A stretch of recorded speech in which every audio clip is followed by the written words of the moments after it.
멘토는 문제 해결책이라는 제목으로 말씀을 증거하도록 하겠습니다. 같이 읽읍시다.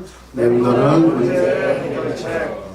문제가 계속 따라서 맴 문제가 해결되지 않고 돌고 있다. 있습니까? 오늘 창세기 16장 전체적인 핵심의 내용 요약한다면 사레와 아브라함이 그 당시 잘 들으셔야 돼요. 사회적 간섭을 통해 후손을 얻으려고 하는 그런 시도를 했다는 이 심각한 또 복잡한 그런 상황을 계속해서 만들어내고 있다는 거예요. 첫 번째 우리가 생각할 것은 세상적인 방법으로 하나님의 계획을 성취하려는 시도는 반드시 일을 복잡하게 한다라는 거예요. 같이 읽어볼까요? 세상적인 방법으로 하나님의 계획을 성취하려는 시도는 반드시 일을 복잡하게 한다. 네. 이 시간 짧은 영상 하나 보길 원합니다, 여러분. 그렇게 해주세요.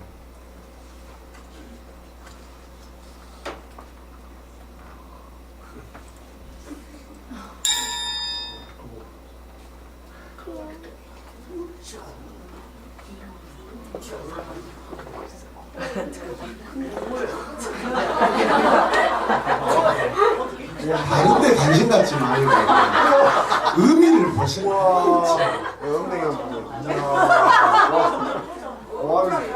보면 벌써 저 생각나게 되잖아. 와 이거 깔려 죽을 것 같아. 먹고 있는 거 아닙니다. 다 올라온 것 같죠. 그런데 우리 인생이 마치 이것과 같습니다. 다 올라온 듯하고 다 이런 듯 하나도 되지 않고 있고 또 계속해서 가야 될 길이 있습니다. 그런데 우리 인생은요, 예수 그리스도를 믿는 저와 여러분의 인생은 성공합니다. 아멘. 아멘. 이럴지라도 우리의 마지막은 성공이에요. 믿으시면 아멘. 아멘. 우리 인생 과정에 반드시 이런 고난과 또 힘쓰고 애쓰고 땀 흘리는 그런 과정들이 어쩔 수 없다는 것을 우리 스스로 인정하셔야 돼요. 아멘. 그게 우리의 참된 인생입니다. 어쩔 수 없는 인생이에요. 필연적이고 숙명적인 그런 인생의 모습입니다. 믿으시면 아멘. 아멘. 자, 작은 일본으로서 우리는 보면은 이제 1절 말씀 보면 문제를 발견할 수가 있습니다. 그 문제가 무엇이냐면 같이 읽어요. 아브라함이 아내의 사내는 아내를 낳지 못하였다. 여기서 낳다라는 것은 우리가 보라 양육을 통해서 알다시피 우리가 낳다라는 것은 하나님의 뭘 의미하는 거죠? 창조죠. 창조. 야라드. 창조하다인데 낳지 못하다, 창조되지 못하다는 앞에 로가 붙으면 부정사예요. 부정이에요. 로 야레다라는 뜻이에요. 로 야레다. 창조하지 못한 상태에 지금 누가 있어요? 사례예요. 사례. 창세기 16장에 와서 아브라함의 아내 사례는 아이를 낳지 못하였다라고 처음으로 언급되는 것이 아니라 하나님 여러분, 하나님께서 아브라함을 처음 만나주셨던 창세기 11장 후반부에 가면은 이미 거기에서 하나님은 이 가정에 문제가 있다는 것을 알고 계셨어요. 사례의 문제가 뭐예요? 임신하지 못하고 출산하지 못하는 문제를 안고 있어요. 그 문제가 지금 계속해서 연장되고 있다는 거예요. 아내의 문제는 남편의 문제라고 우리가 충분히 봐도 되는 그런 의미입니다. 사례는 자식을 낳지 못했고 따라서 사람의 모든 계산으로는 약속의 후손이 그녀에게서 나올 수 없다고 아마 스스로 많은 판단이 거듭되었던 것 같습니다. 1절 말씀은 우리 모두에게 계속되는 삶의 문제임이 분명합니다. 자녀를 낳지 못하는 것은 우리 안에 창조의 역사가 일어나지 않고 있다라고 하는 것이죠. 그래서 그것이 슬픔이고 아픔이고 고통이고 인생의 가장 비극이라는 것을 여러분 이해하시길 바랍니다. 그런데 이런 아픔과 고통이 끊어지지 못하게 하는 연속된 문제의 원인이 있다라는 거예요. 또 그게 어디에 있냐면 내 가정 안에 있고 내 부부 안에 있고 나의 가장 가까운 곳에 그 계속해서 원인이 되는 문제가 가장 가까운 내 삶에 있다는 것을 여러분 기억하시기 바랍니다. 그 고통은 끊어질 수도 있습니다. 그런데 그 고통이 또 다른 고통을 가져올 수도 있습니다. 그런데 해결책이 이미 우리는 하나님께 있었다는 것을 기억하셔야 돼요. 창세기 11장 12장을 거쳐오면서 하나님께서는 분명히 약속에 대한 후손에 대한 약속을 하셨죠. 기억나십니까? 본래 아브라함을 불렀을 때 하나님은 그에게 이미 본래적인 그러한 문제 해결책이 이미 주어졌었어요. 우리는 이 시점에서 창세기 12장으로 돌아가서 여호와께서 아브라함을 불러 약속의 땅으로 가게 하셨는데 당시 아브라함의 아내 사레가 불임의 상태였다는 것을 우리가 기억해 둘 필요가 있습니다. 같이 읽읍시다. 사레는 임신하지 못함으로 자식이 없었다.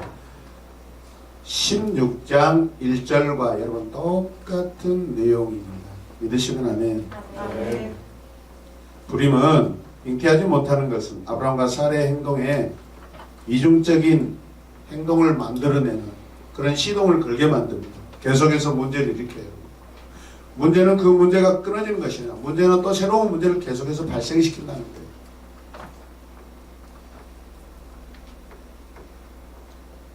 창세기 12장에서 부름받았을 때 아브라함이 실패 상황이죠, 여러분. 죽은 상황이고 실패 상황이에요. 하나님 우리를 부르셨을 때 우리가 잘 나가고 우리가 형통하고 우리가 멋진 인생에 있을 때 부르지 않아요, 여러분. 그거는 우리는 인생은 교만한 상태이기 때문에 그때 찾아오시고 불러도 우리는 대답하지 않고 응답하지 않습니다. 적어도 우리 인생 인간은요, 연약하고 가난하고 불편하고 슬프고 힘들 때 그때 주님이 우리를 찾아오신다는 것을 기억하셔야 합니다. 아멘. 아멘. 얼마나 공평하십니까? 여러분 주변에 어려움 당하고 고통 당하고 있는 이웃들을 찾아가셔요, 여러분. 그때가 복음이 전하는 가장 좋은 전의 기회예요. 믿으시면 아멘. 이 불임이라는 주제는요, 족장들 내러티브 가운데 굉장한 중요한 위치를 차지하고 있고 계속해서 이 문제를 통해서 창세기는 이 내러티브가 계속해서 쓰여져 가고 있어요. 족장, 첫 번째 족장의 아내 누구죠? 지금 사레죠, 사레. 그 다음에 이삭의 부인 누구예요? 리브가. 또 야곱의 사랑하는 아내 라헬. 이 세 아내들의 공통점은 아이를 쉽게 낳지 못하였어요.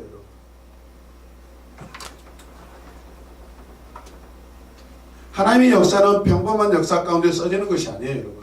인간이 할 수 없는 그런 상황 가운데 하나님이 오시고 개입하셔서 그들에게 여러분 문제를 해결해 주시고 그들이 약속의 그런 은혜와 형통을 받고 하나님께로부터 사랑한다는 것을 보여주고 있는 거예요, 여러분. 믿으시면 아멘. 이 앉아있는 우리 모두도 사실은 어쩌면 사레와 리브가와 라헬처럼 잉태하지 못하고 쉽게 자녀를 가지 못하고 문제가 쉽게 해결되지 않은 그런 상황 가운데 있었던 저와 여러분들 아니었어요, 여러분? 그럼 모두에게 하나님께서 그들의 태를 열어주시고 중요한 아들들을 낳을 수 있게 해주시기까지 그들은 불임이었어요, 여러분. 이 내러티브 주제는 이 세상에 유명한 조상을 태어나게 하시는 하나님의 주권적인 역사를 강조하고 있는 거예요, 여러분. 이 세상의 역사의 주권은 사람에게 있는 것이 아니라 하나님께 주권이 있음을 기억하셔야 돼요, 여러분. 우리 인생의 문제가 뭐예요? 주인이 나예요, 주인이 나예요. 해결자가 나예요. 공급자가 나예요. 그러니까 문제가 생기는 거예요. 하나님을 인정하지 않아요. 우리가 하나님을 인정해버리면 그때부터 쉽습니다. 이해되시면 아멘. 보편적인 우리 인생을 보여주고 있어요. 거기에 하나님이 주권적으로 일하시고 역사하셔서 문제를 해결해 가시는 하나님의 은혜를 내러티브를 통해서 우리에게 보여주고 있다는 것이에요.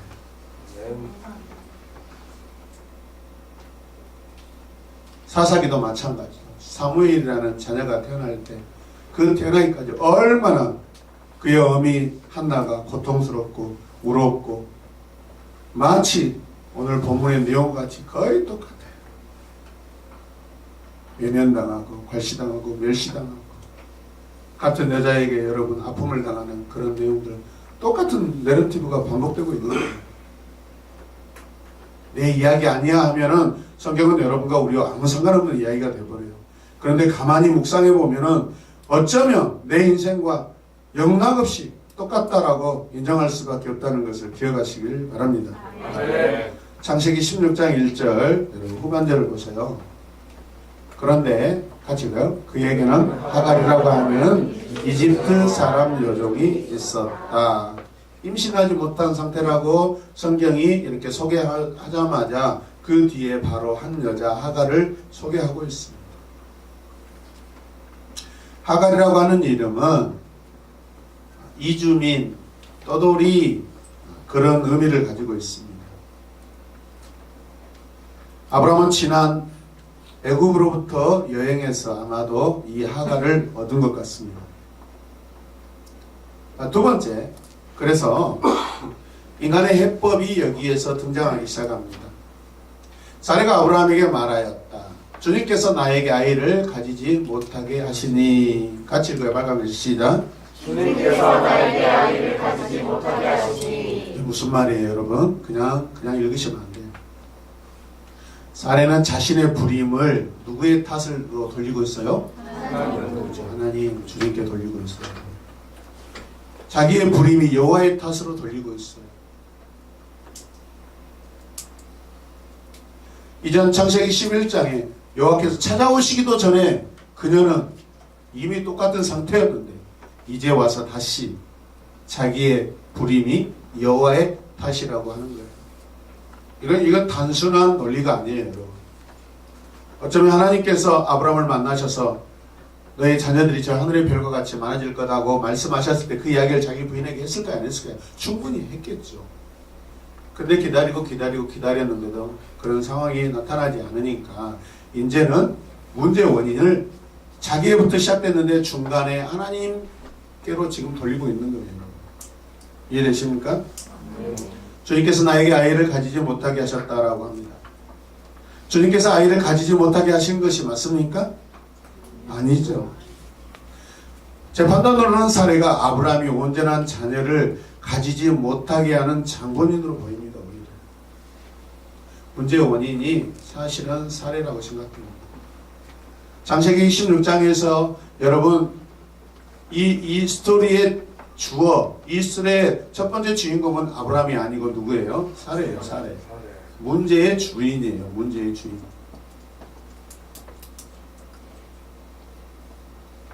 문제의 장본인이 사례예요. 그래서 어떻게 해요? 아브라함에게 자기 여종을 아내로 삼으라고 그렇게 지시합니다. 가서 지시했다. 지시는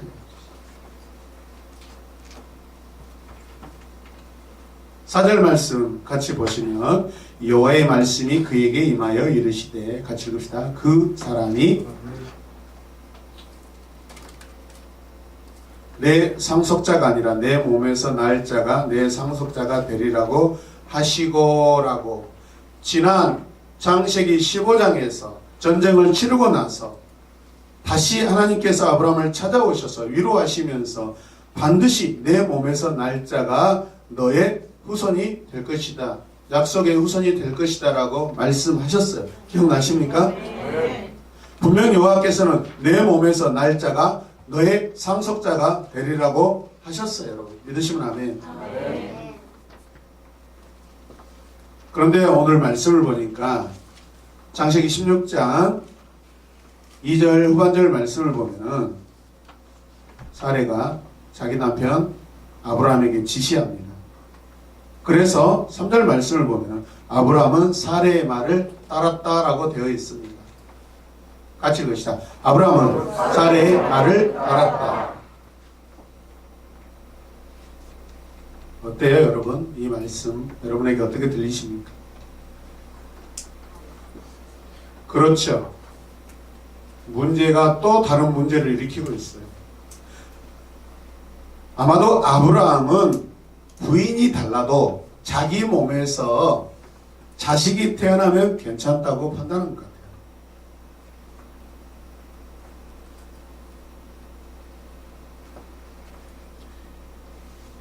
16장 3절 말씀을 보세요. 같이 읽으시다. 아브라함의 아내 사레가 자기 여종 이집트 사람 하가를 데려다가 자기 남편 아브라함에게 아내를 준 때는 언제요? 아브라함이 가나안 땅에서 살아온 지 10년이 지난 뒤였다. 아하, 벌써 하란에서 다시 이주해서 여기까지 돌아가지고 사는 시간이 지금 벌써 몇 년이 흘렀어요? 10년이나 긴 시간이 흘렀어요.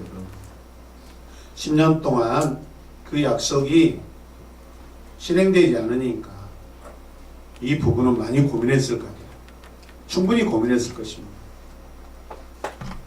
아브라함이 하란을 떠날 때 나이가 75세였어요.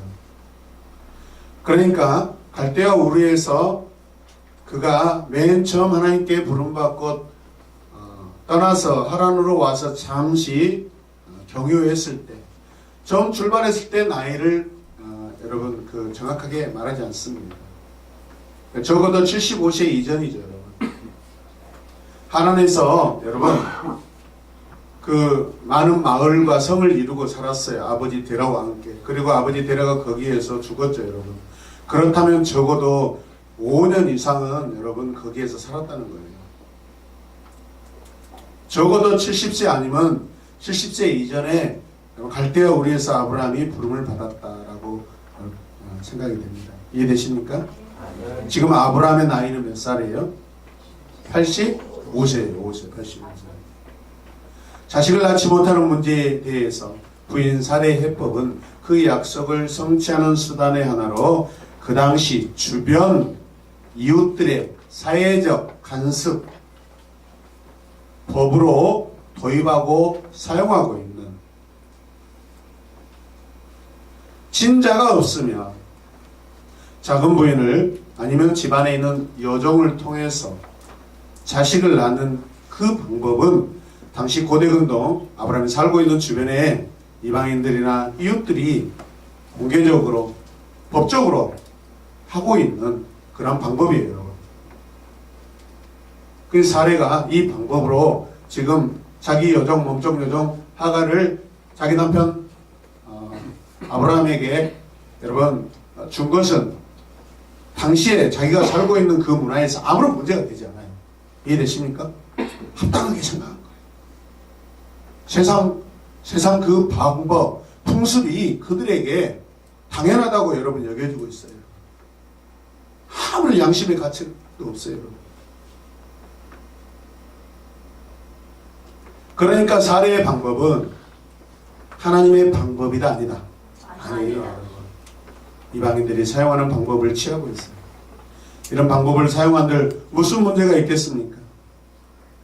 이미 그 주변에 사람들이 법으로 이것을 지정해가지고 사용하고 있는데, 그래서 그 지역에서 10년 동안 살아온 그들의 모든 것은 하나님의 계획이 계속 이어지기 위한 합당한 선택이라고 생각하고 그 방법을 하나로 선택한 거예요.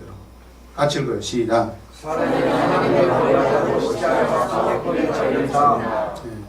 따르고 싶지 않아서. 결론적으로는 사례는 하나님의 법을 따르지 않고 있어요. 사례는 가장 쉬운 방법, 현재 세상에서 행해지고 있는 그냥 공식적인 법이에요. 사랑하는 성도 여러분, 기억하십시다. 우리가 지금 대한민국 국민으로 살고 있어요. 대한민국 국민으로서 대한민국 헌법을 지켜야 되는 건 당연합니다, 여러분. 있습니까? 그러나 대한민국 헌법보다 더 높은 법은 뭐예요? 하나님의 법, 믿음의 법입니다. 할렐루야! 여러분, 그것을 기억하셔야 돼요. 그렇다고 하나님의 법이 윤리적이나 도덕적으로 어긋나는 거 아니에요. 훨씬 더 민주주의 법보다 더 높은 차원의 도덕을 가지고 있고 윤리를 가지고 있는 줄 믿으십니까? 오늘 사례는 그러면 어떻게 해야 돼요? 그걸 모르고 있는 거죠. 그래서 사례는 담대하게 자신의 불임의 문제를 해결하기 위해서 남편 아브라함에게 자기 여종 하갈을 지금 잠을 자게 만드는 거예요. 초반에 누가 말씀하셨죠. 이 상황이 지금 어떤 상황이에요? 말씀 한번 보실래요? 창세기 3장 12절 말씀 가지고 계셔. 아담이 이르되 하나님이 주셔서 나와 함께 있게 한 여자가 그 나무 열매를 내게 주므로 내가 먹었나이다. 상황이 똑같아요, 안 똑같아요? 똑같습니다. 당신 먹으시오 하니까 먹었어요. 그래서 하나님 그 여자가 주어서 내가 먹었습니다. 여러분, 아브라함이 어떤 중요한 결정을 내릴 때 하와의 결정을 따르는 것이 아니라 하나님의 법을 따라서 실행하고 결정하고 실행해야 되는 줄로 믿으시길 바랍니다. 아담이 실수한 그 상황과 똑같아요. 여러분.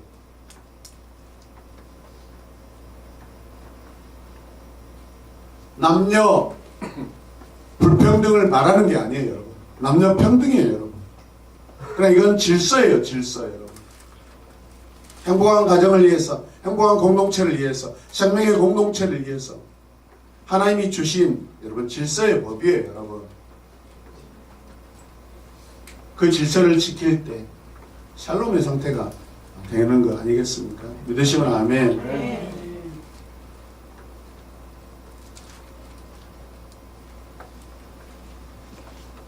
아브라함이 듣기에 그 아내 하갈이 하는 말은 어느 정도 옳아요. 왜? 지금 현재 세상에서 시행되고 있고 공식적인 법이기 때문에 어느 정도 옳아요. 아주 나쁜 법이라고 말하진 않아요, 여러분. 그럼 우리가 세상은 속되고 믿음은 거룩하다, 그렇게 여러분 흑백노일로 갈 수밖에 없어요. 그렇지 않아요. 세상에도 선한 것이 있어요, 여러분. 왜? 하나님이 허락하신 것이기 때문에. 하나님이 허락하셔서 민족과 나라가 서 있고 국민들이 서 있는 거예요, 여러분. 아멘입니까? 아멘. 그러나 그들은 하나님을 모르기 때문에 최선을 다해서 좋은 법을 만들려고 하죠, 여러분. 하나님의 법에 그는 미치지는 못해요. 우리 악하다고 말할 수는 없어요. 다 악하다. 이해되십니까? 문제는 아내의 말에 판단과 결정을 내리는 여러분 약속의 대상자, 당사자인 아브라함이 그 지시를 받고 실행했다는 그 실수예요. 죄가 아니라 실수라고 제가 표현하고 있어요. 실수예요, 실수. 같이 읽어요. 시작. 그리고 아브라함은 사레의 말을 따랐다. 그리고 아브라함은 사레의 말을 따랐다. 아담이 하와의 말을 따라서 먹은 것과 똑같은 거예요. 아브라함이 따라야 할 말은 누구의 말인가요? 누구의 말을 따라해요? 하나님의 계획이 제한되고 받아들였지만 이 조종안은 그들 부부에게 여러분 적용되지 않고 오히려 자신들이 만들어내고 자신들의 생각 안에서 이루어져 있는 그 법들을 지금 결정하고 있어요. 사실 이 두 부부는 경계선을 넘어가고 있어요. 이미 경계선이 넘어갔어요. 아내가 남편의 경계선을 넘어가고 말았어요. 남편도 자기 책임의 경계선을 지금 다 상실하고 말았어요. 이해되시면 아멘. 아멘. 왜 그랬을까요? 이 부부가 지금 왜 그랬을까요? 왜 이런 결정을 하고 왜 이런 행동을 했을까요? 16장 3절 후반절 말씀 같이 읽으자. 아브라함이 가나안 땅에서 살아온 지 10년이 지난 뒤였다. 뒤였기 때문에 그런 거예요. 오늘 말씀 분명히 그들이 지나온 시간들을 분명히 언급하고 있습니다. 10년이란 이 시간 속에서 하나님께서 말씀하시고자 하는 그 뜻이 있지 않겠어요, 여러분? 그래서 이 10년이라는 시간들을 성경에 기록되게 하셨다고 믿습니다. 많은 세월이 흘렀다는 것을 알려주는 거예요.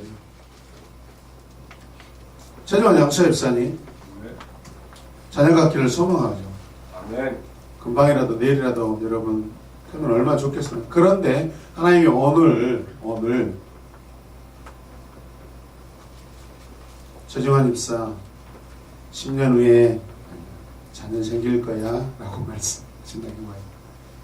확실한 약속이긴 하지만 사실 절망스럽죠. 한 10년을 또 기다려야 돼. 얼마나 또 기다려야 돼. 얼마나 또 눈물로 기다려야 돼. 얼마나 또 헌금을 드리면서 또 이렇게 또 사모해야 돼.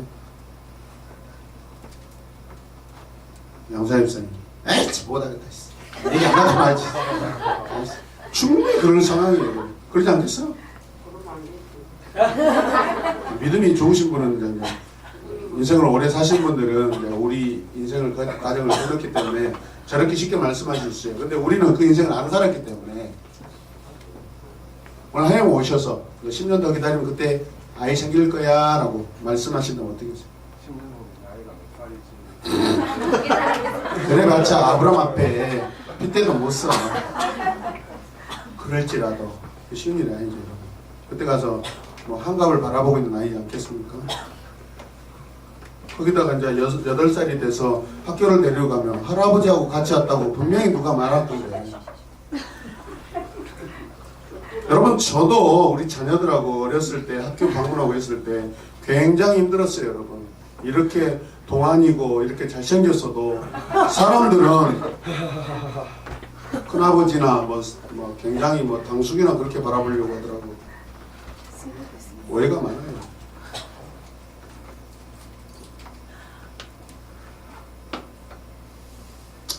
중요한 것은 우리에게 인간은 과정이라는 것이 굉장히 무겁게 다가오지만은 여러분, 약속이 중요한 것은 뭐예요? 약속에서 가장 중요한 것은 그것이 진짜 실행되냐 안 되냐, 성취되냐 안 되냐, 그것이 더 중요한 거예요. 아닙니까? 네. 기다리지 못하고 10년이라는 시간 속에서 그들은 많은 고민이 있었을 거예요.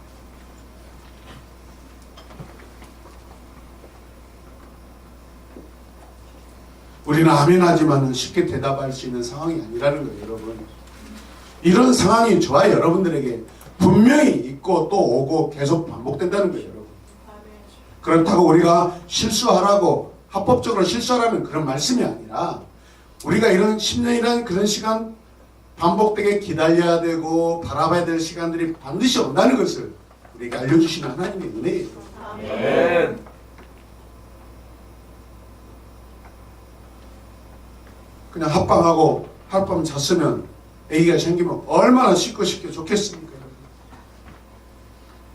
그렇다면 우리 모두는 하나님, 처음 하나님 감사합니다 그렇게 고백할 수 있겠지만, 그런데 시간이 지나고 나면 그런 상황에서는 감사가 오래가지 못해요. 정말 가질 수 없고 정말 안 되는 그런 상황, 하나님의 기적이 아니면 도저히 해결되지 않는 그런 상황에서 하나님이 오셔서 문제를 해결했을 때, 그때 비로소 우리는 더 하나님을 인정하게 되고 하나님의 주권을 높인다는 거예요. 네. 하나님 얼마나 얄궂으신 분인지 아세요? 세상의 신들과 달라요. 하나님은 생명의 하나님이세요, 여러분. 아멘. 하나님 약속의 성취의 하나님이십니다. 그런데 이 시간들은 오늘 본문 안에서 사건이 전개됐을 때 이 시간은 하나님께서 아브라함의 입장에서 바라보게 하시는 그런 시간이라고 저는 믿습니다. 인간의 시간과 세월은 10년이라는 절망과 포기와 낙심, 그 10년임을 우리는 느끼게 돼요. 그러므로 아브라함의 몸에서 태어난 자녀이면 될 것이라는 믿음은 이들을 다른 길로 충분히 인도했다고 우리는 볼 수 있습니다. 합당하게 생각할 수밖에 없어요. 그래서 아브라함이 쉽게 하갈과 동침하게 됩니다. 그런데 하갈은 또 임신을 해줍니다. 세 번째, 같이 읽어요. 하갈의 임신. 자, 4절 상반절 읽으시다. 아브라함이 하갈과 동침하니 하갈이 임신하였다. 동침하니 임신하였다. 같이 고백해요. 동침하니 임신하였다. 동침한 것도 어려운데 임신한 것도 어려운 일인데, 그렇잖아요. 사례 입장에서는 지금 얼마나 어려운 일이에요. 그런데 이 여자에게는 쉬워요. 동침하니 임신하였다.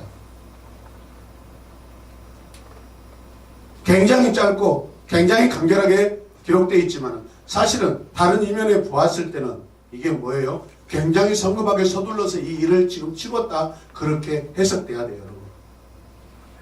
아브라함이 너무나 성급하게 서둘러서 이 일을 진행해버린 거예요. 동치만이 임신하였다. 한 문장 안에 여러분 이게 굉장히 중요한 사건이 그냥 너무 쉽게 기록되어 있다는 것은 바로 그거예요. 아브라함이 너무 성급하게 이 일을 치러버렸어요. 그것을 성경이 말하고자 이 한 문장에서 이렇게 기록하고 있어요. 이해되십니까? 아멘.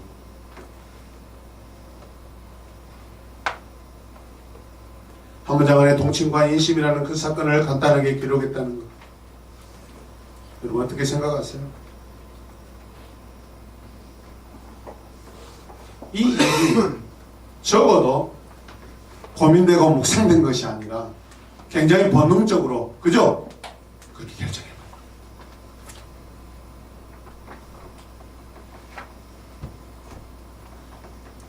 그럼 우리가 살아갈 때 세상 일을 가지고 고민하는 것이 더 많습니까? 하나님 일 선택할 때 고민하는 게 많습니까? 세상 일은 빨라요. 그냥 쉽게 결정해요. 하나님의 일은 여러분 쉽게 결정하지 못해요. 그걸 보여주고 있는 사건이에요. 믿으시면 아멘. 그런데 엎친 격으로 이후에 더 큰 문제가 발생하게 됩니다. 자, 작은 네 번째 읽어요. 시작. 사례는 하갈과 자기 사이의 갈등을 남편 탓으로 돌렸고 심판을 요청했다. 무슨 갈등이 일어났을까요? 말씀을 읽읍시다.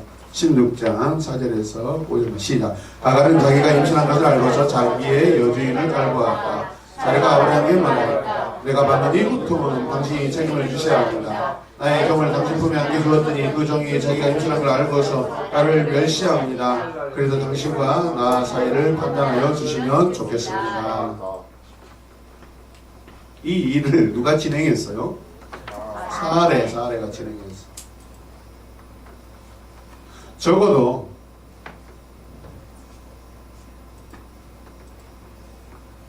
괜찮겠다고 판단되어서 이 일을 진행했는데 그 이후에 새로운 문제가 발생합니다. 그렇다면 시작도 문제라고 여러분 우리가 판단되는 거예요. 믿으시면 아멘. 아멘. 첫 단추가 잘못 끼어들면 두 번째 단추도 그냥 계속해서 잘못되는 겁니다. 더 큰 고통이에요. 더 큰 고통. 조그만 해결책은 하갈이 임신하고 자기 여주인 사례를 깔고 왔을 때 곁길로 벗어났다는 것을 지금 느끼게 되는 거예요. 오늘 성경 말씀에서 뭐예요? 멸시하다라고 되어 있어요.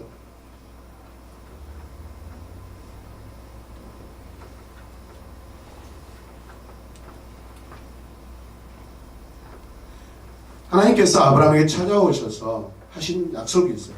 너를 축복하는 자를 내가 축복하고 너를 멸시하는 자를 내가 멸시하리라 라고 말씀하셨어요.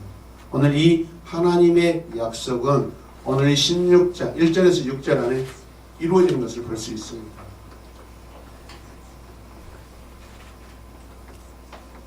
자, 12장 3절 말씀 우리 확인해서 읽겠습니다. 너를 저주하게 하는 사람에게는 내가 저주를 내릴 것이다. 지난번에 우리가 말씀 볼 때 이 저주하다, 칼날은 하찮게 여기다, 가볍게 여기다, 보잘것없게 하다, 우습게 여기다 그런 거예요.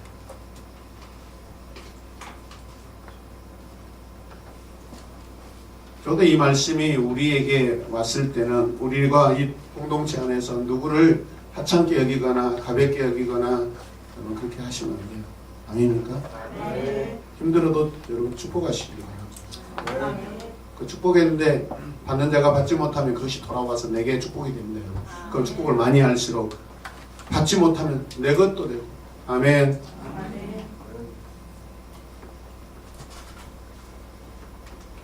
멸시하다라는 것은 하갈이 사례를 저주했다 그 정도는 아닙니다. 여러분. 모욕적으로 대했다라고 그 정도 판단됩니다. 아마 하갈은 임신하면서 자기가 그 가정의 내용을 알고 있기 때문에 이 잉태됨으로 말미암아 그 가정 안에서 자기가 새로운 지위를 얻었다고 아마 판단된 것 같아요. 여러분.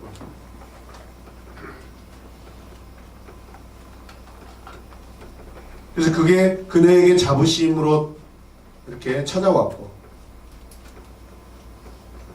그런데 결론적으로 보면 자기가 새롭게 취득한 그런 새로운 지위를 가지고 나중에 오히려 자기는 또 성실한 잃어버리는 그런 상황으로 가게 됩니다. 이게 아이러니죠, 여러분. 인생의 아이러니입니다. 어떤 것을 집어들고 어떤 것을 치르겠는데 나중에 돌아보니까 그것 때문에 오히려 내가 또 다 잃어버리는 그런 상황이 되어버려요. 잘 붙잡으셔야 돼요. 아멘. 어떤 지혜예요, 여러분? 어떤 지혜예요? 하갈이 얻은 지혜가 있습니까? 하갈이 자기가 임신하다고 해서 임신한 것입니까, 여러분? 주인이 허락해서 한 거예요, 여러분. 주인 안에 있는 거예요, 여러분. 주권자 안에 그녀가 있는 것을 여러분 그걸 인정해야 되는데 인정하지 않고 있는 거예요. 그래서 방종의 상태가 일어나고 있습니다. 믿으시면 아멘. 아멘. 다섯 번째, 그래서 실패한 해결책, 아브라함은 아내의 소원에 승낙했다는 것이죠. 아브라함이 사레에게 그렇게 하라고 말을 합니다. 뭘 그렇게 하라고 말할까요? 사레가 요청을 합니다. 지난번에도 한번 지시했는데 이번에도 임신한 하갈 때문에 첫째 부인 사레가 지금 멸시당하고 있다는 것을 자기 남편에게 이제 고발하죠.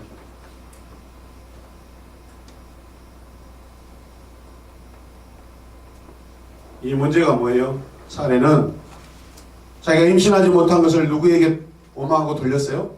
하나님께. 이번에는 또 뭐예요? 그치? 아브라함. 자기 남편 아브라함에게 모든 갈등과 문제에 대해서 탓을 돌리고 있어요. 실상은 이 일을 누가 주도했어요? 누가 계획했어요? 네! 여러분. 사례가 우리예요. 사례가 나예요, 여러분. 방종한 아브라함이 나예요, 여러분. 우리예요, 여러분. 믿으시는 아멘. 아멘. 자기 본분을 모르고 주인의 자리에 오르려고 하는 그 모습이 어쩌면 저와 여러분들 아니겠습니까? 경계선을 다 넘어가고 있잖아요, 지금. 세 사람이 다 경계선을 넘었어요, 지금. 아브라함도 경계선을 넘어서 자기 본분의 여러분 지위를 상실하고 있고, 사례도 자기 경계선을 넘어서 남편의 가장의 그 경계선을 넘어가고 있어요. 종도 주인을 넘어가고 있어요. 믿으시면 아멘.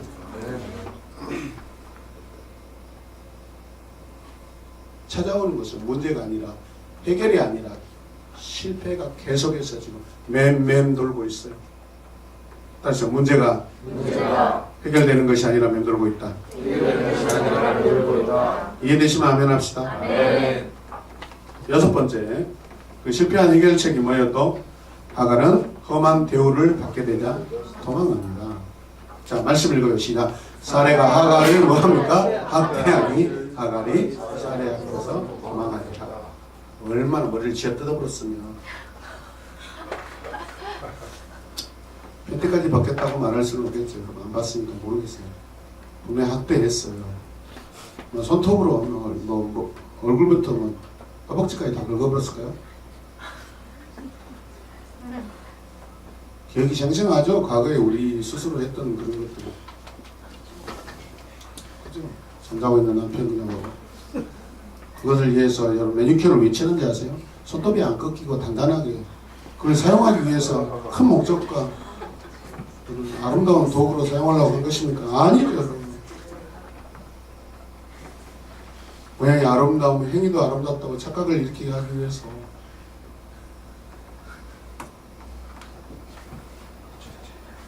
저도 이런 이야기 들었어요. 부부싸움하고 나서 제가 코를 골고 자니까 그냥 제 얼굴을 집어 뜯고 싶었다 하더라고요. 목사도 이런데 여러분 아니라고 점점 빼지 마시고. 학대하다는 것은 거칠게 다루었다라고 그런 의미예요. 거칠게 다루었다. 괴롭히다. 보복한 거예요. 이 가정의 문제가 계속 끊어지지 않고 있습니다. 사례는 하갈을 종으로 다루며 다시 종으로 다루며 자신이 하갈의 여주임을 일깨워줍니다. 자신의 처음 지위를 지금 강제적으로 회복하고 있는 거예요. 자기 스스로 회복 못해요.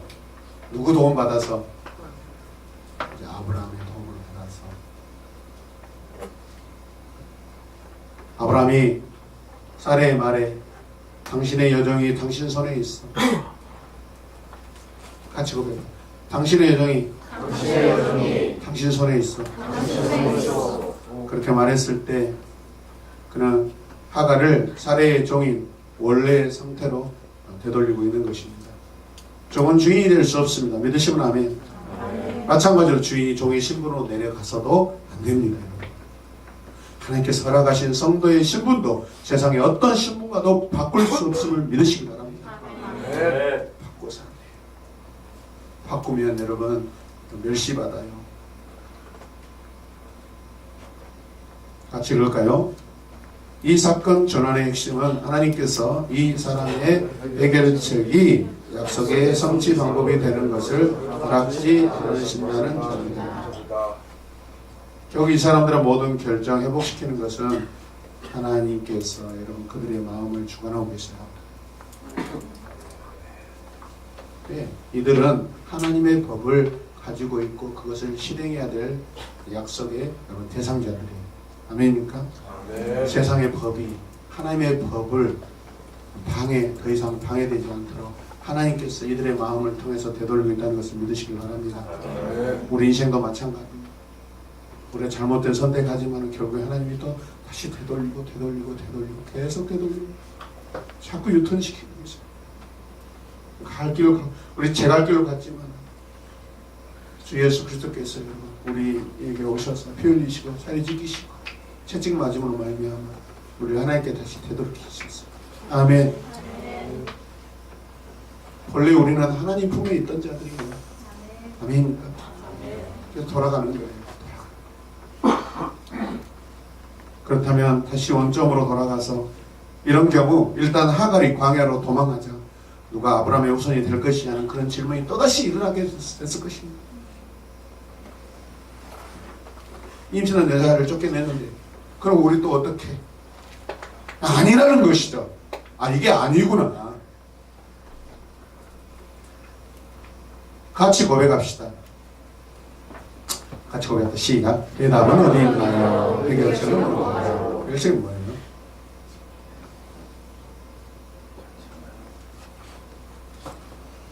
이 문제를 잠깐 내려놓고 오늘 이 내러티브 안에 발견할 수 있는 것은 그래도 소망의 내러티브가 하나가 있습니다. 그것이 무엇이냐? 하갈이 광야로 도망갔을 때 하나님께서 이 하갈을 광야에서 만났다는 것은 구원해 주신 거예요. 보호하십니다. 믿으시면 아멘. 사려 아브라함의 불순종의 어두운 실수의 사태를 복잡하게 만들었습니다. 거기에 누가 희생양으로 또 들어와 있어요? 하갈이 들어와 있어요. 고래 싸움에 새우등이 터진 격이에요. 거기서부터 하갈의 교만과 살해의 거친 행동이 나옵니다. 무엇이 잘못되었는지를 아는 데는 약간의 어려움이 있을 수 있지만 그러나 이 문제가 무엇이라는 것은 여러분 명백합니다. 믿으시면 아멘. 아멘. 같이 읽어요. 시작. 일단 믿음의 방식을 포기하고 인간의 계산을 도입하며 그 과정은 오랫동안 곤란하게 만드는 원인과 결과라는 영속적인 사실을 내게 된다. 아멘. 아멘.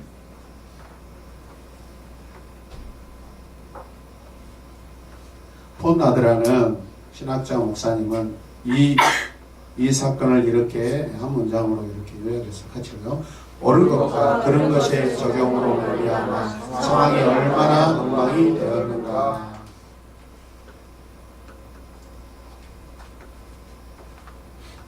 자기 스스로 옳다고 생각했어요. 잘못된 방법이 그들 안에 있었어요.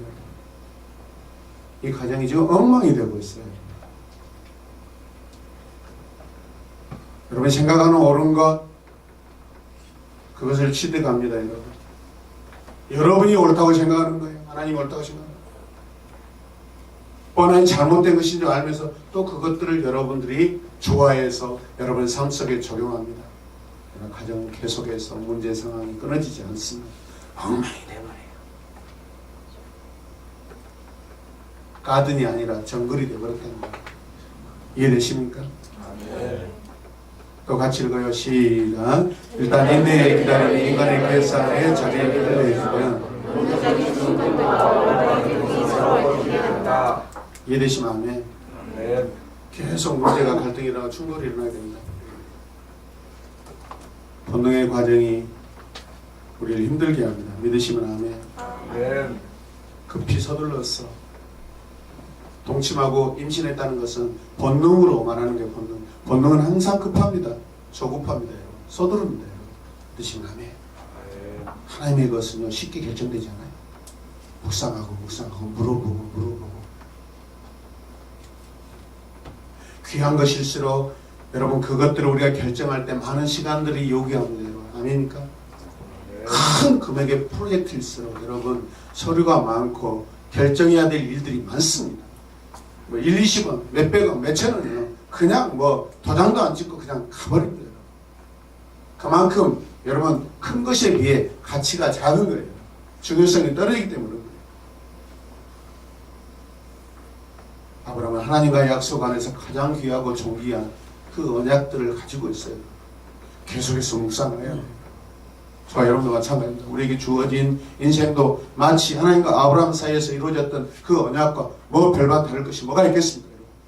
동일하게 중요하고 거룩하고 어마어마하게 아름다운 것들이 아멘입니까? 아멘.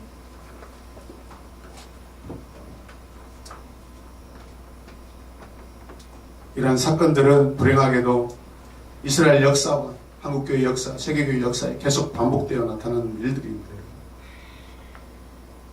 하나님의 부르심을 받은 이들이 사례에 금지된 계산을 계속해서 반복해서 뒤따르고 하갈의 갈등을 경험하고 있는 거예요. 우리 어쩌면 지금 아브라함의 실수와 사례의 실수와 반복된 그런 인간적인 계산, 하갈의 잘못된 그런 판단, 오만과 욕심 우리 안에 가득하고 있는 줄로 믿으시기 바랍니다.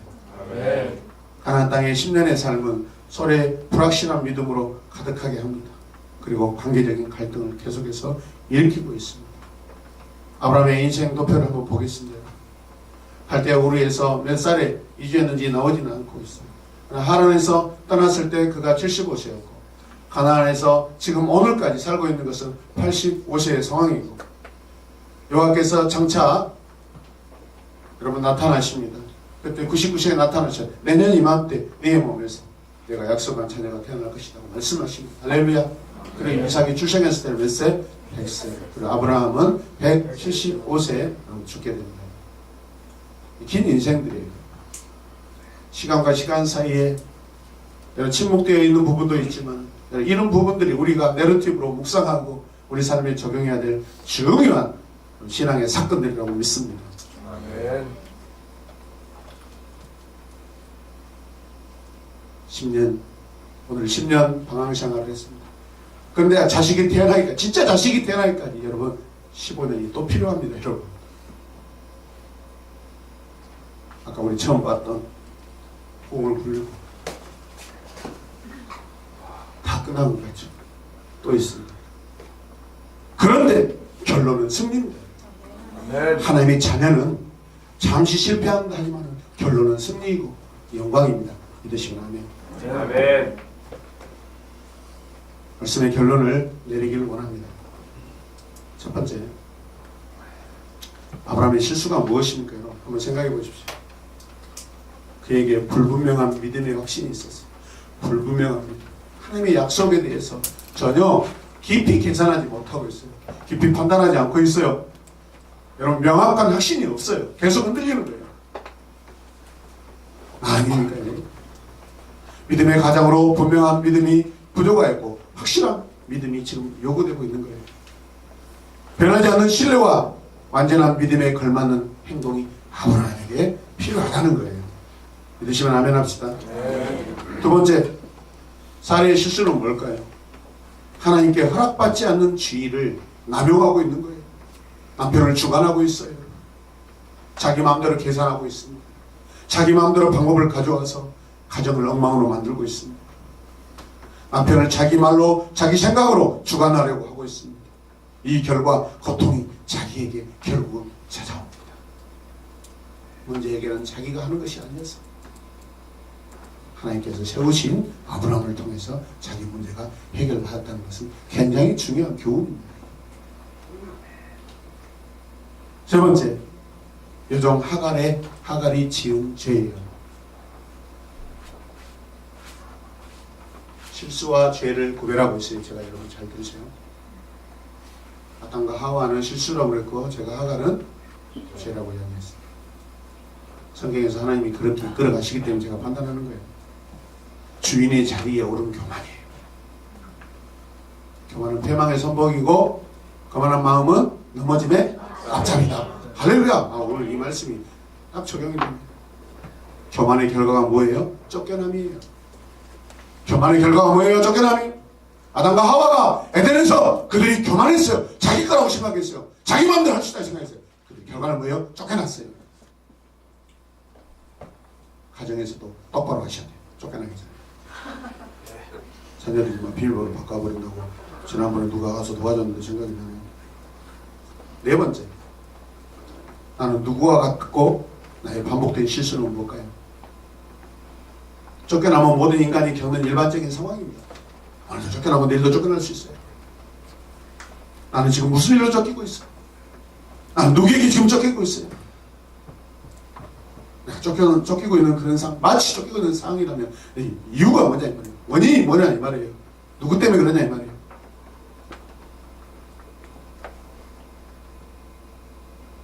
같이 읽읍시다. 나의 반복되는 실수의 판단과 결정은 무엇인가? 실수를 줄이는 방법은 없는가? 성령님과 동행하는 지혜를 얻으라. 할렐루야. 하나님의 방법밖에 없습니다. 여러분, 제가 몇 년 전에 지금보다도 더 어려운 상황인데 그때 건축을 하려고 그랬어요. 땅을 알아보다니죠. 120평 알아보다. 결국은 안 됐잖아요.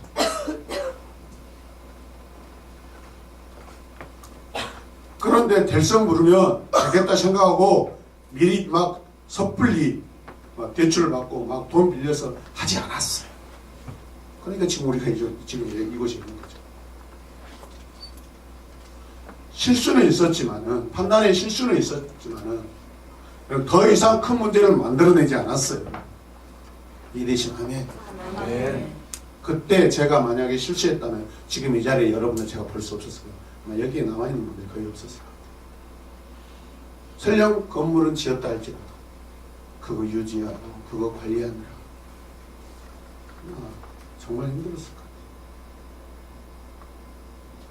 내일 모레 만남도 하나님이 어떻게 주관하실지는 모르겠어요. 기도만 할 뿐이죠. 아침에도 기도했어요. 일어나자마자 하나님, 모레 만남 어떻게 해야 될까요? 일단 하나님께서 인도하시는 대로 하나님 기뻐하시는 질문을 하고 하나님이 원하시는 그냥 말을 하겠습니다. 아멘. 네, 판단대로 하자.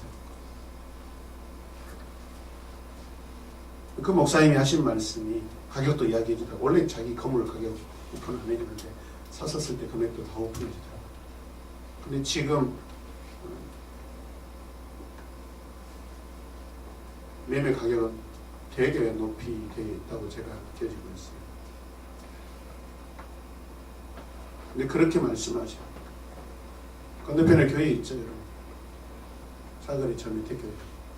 그 교회가 원래 거기 교회예요. 그 건물을 팔고 교회를 팔고 여기에 건축을 하려고 준비하고 계시기 때문에 들어오는 입장보다는 가서 건축을 해야 되는 입장에 목사님이 더 마음이 부담이 크고 힘들다고 생각해서 얼마 더 주고 여러분 구입해 이 건물을 산 거예요. 근데 하나님이 그것을 굉장히 귀하게 보셨다는 거예요. 왜? 자기 목회를 보니까. 첨단에서 한 40명 성도들이 와서 그 교회였는데 지금 150명 가까이 지금 부흥해서 지금 벌써 한 5, 6년 만에 100명이 지금 부흥한 거예요. 지금 현재 상황을 보면 마치 꼭 우리가 지금 40여 명 장년 성도 이렇게 청년들 거의 그방 비슷해요. 그런데 우리가 힘들다고 깎고 것이 아니라 오히려 저 목사님은 우리는 그냥 지어진 건물에 들어오면 되는데 저분은 새로 건물을 지어야 되고 막 그 일들이 많을 것 같은데 우리가 깎지 않고 오히려 도와주는 입장으로 조금 더 웃돈을 주고 샀다는 거예요. 제시한 금액에. 아멘. 아멘. 하나님 그를 복 주게 복 있게 생각했던 거예요. 교회를 귀하게 여기었다는 거예요. 저 공동체도 하나님이 여러분 귀하게 여기는 그 목사님 마음을 하나님이 복을 주시고 그래서 교회가 부흥되고 있다는 걸 제게 말씀하시고 제가 좀 깎으려는 심사의 마음 약간 비쳤어요. 여러분 이제 그 이야기를 하세요. 그분은 제가 경험하지 못한 걸 이미 경험했기 때문에 저에게 섣불리 만나고 돈을 그르치고 하지 말라는 거예요. 그게 중요하지 않다는 거예요. 믿으시면 안 해요. 아멘. 지금 400평 사가지고 건축해요.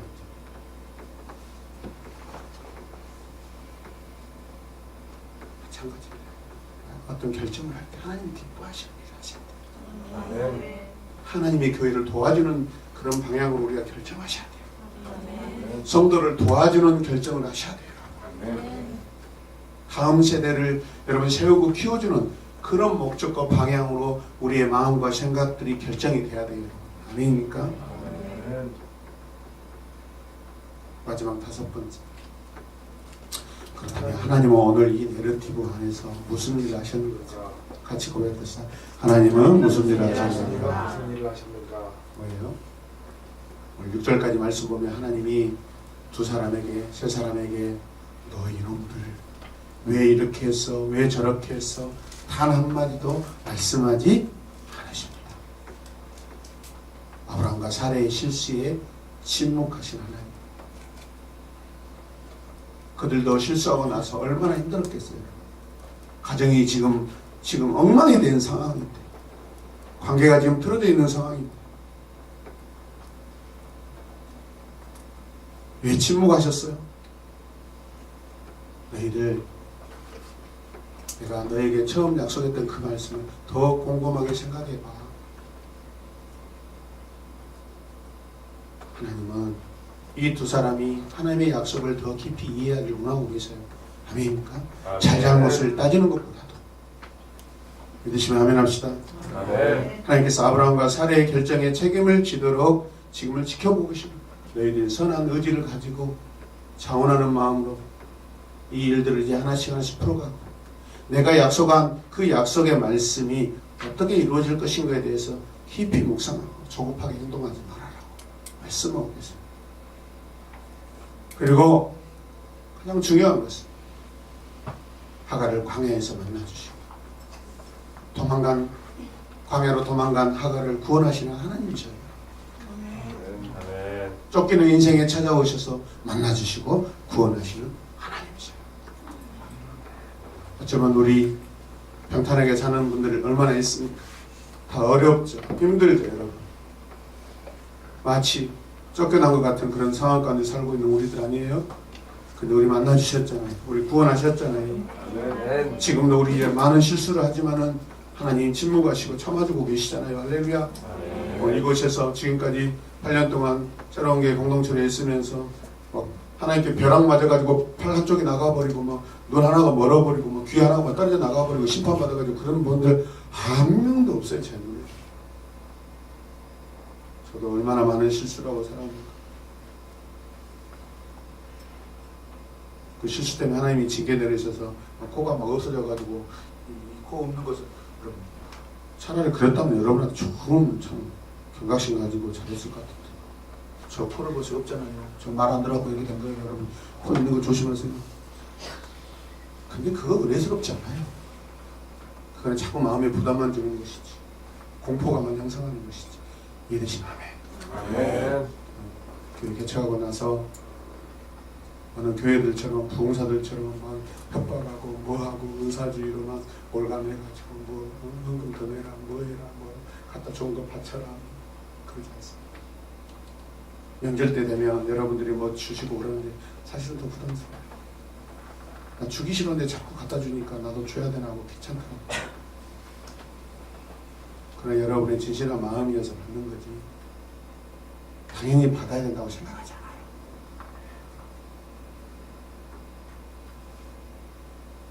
하나님의 은혜를 여러분 기억하셨으면 좋겠어요.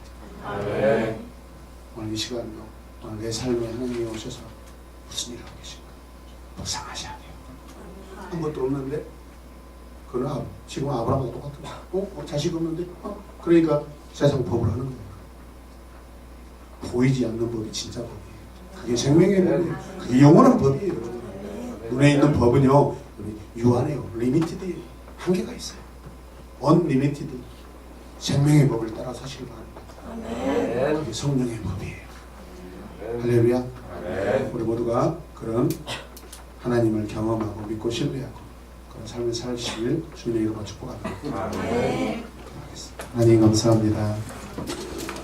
내 삶에 여전히 맴도는 문제에 그 해결책 내 안에 있어서 아브라함에게 있어서 사라에게 있어서 하갈에게 있어서 문제가 끊이지 않고 반복되고 있는 것을 볼 수 있습니다.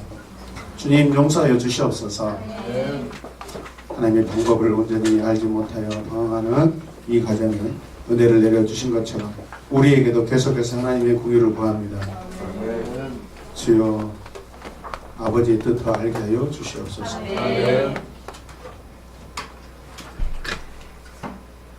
예수님의 이름으로 기도하겠습니다.